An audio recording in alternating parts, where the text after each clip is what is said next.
Today we're making crispy potatoes perfect for an at-home brunch. Preheat the oven to 400 degrees. Put a couple quarts of water in a larger pot over a high flame. Salt liberally. I don't really measure, but a couple tablespoons is good. Next is the key ingredient, 1 teaspoon of baking soda. This is absolutely crucial for the right potato texture. Mix it all together a little. Fill a medium bowl with water and set this aside. Grab your potatoes. Any kind is fine. Peel the potatoes. This won't work if they aren't peeled. Cut them in half like so, and then chop them into roughly 1 inch by 1 inch pieces. They need to be at least this big. You'll see why later. Put the potatoes in the water to prevent browning. Once the water is boiling, drop in the potatoes, and then you want to set a timer for 8 minutes. You can spend that time doing some research or washing dishes or whatever you want to do. Once the 8 minutes are up, immediately drain the potatoes. Now here's the thing. Let the potatoes sit there until most of the steam has evaporated. Steam is water, and we want the potatoes really dry so they can be really crispy. Let them sit for at least 30 seconds.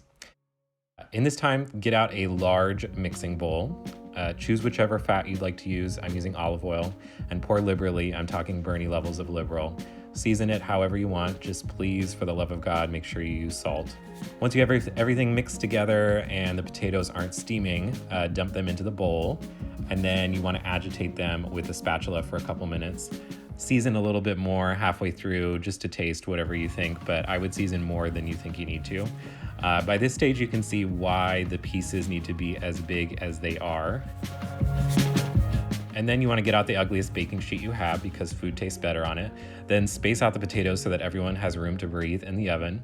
Pop them in the oven for 20 minutes, which gives you more time for more research.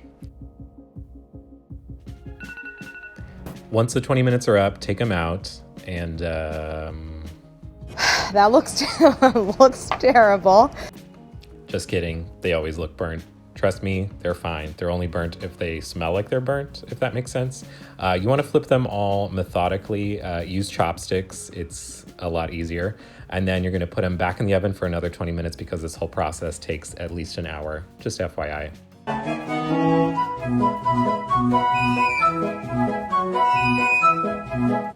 Since your potatoes are going to be done soon, it's time to prep whatever other food you're having with it. I'm making the Martha Stewart scrambled eggs, but we don't have time for that tutorial today. When they're almost done, take them out and put whatever last minute seasoning you want to add that you don't want to burn, such as garlic or cheese or a hot sauce.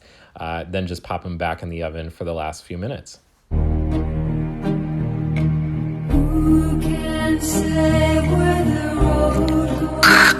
Houston, we have entered zero gravity. Finally, they're done. It took you an hour, but look, you have the best potatoes you'll ever eat, even if the portion would only feed one small child. You're probably dizzy from hunger, so just make sure you pair them with whichever other food you're having, and you have a complete breakfast. There you go.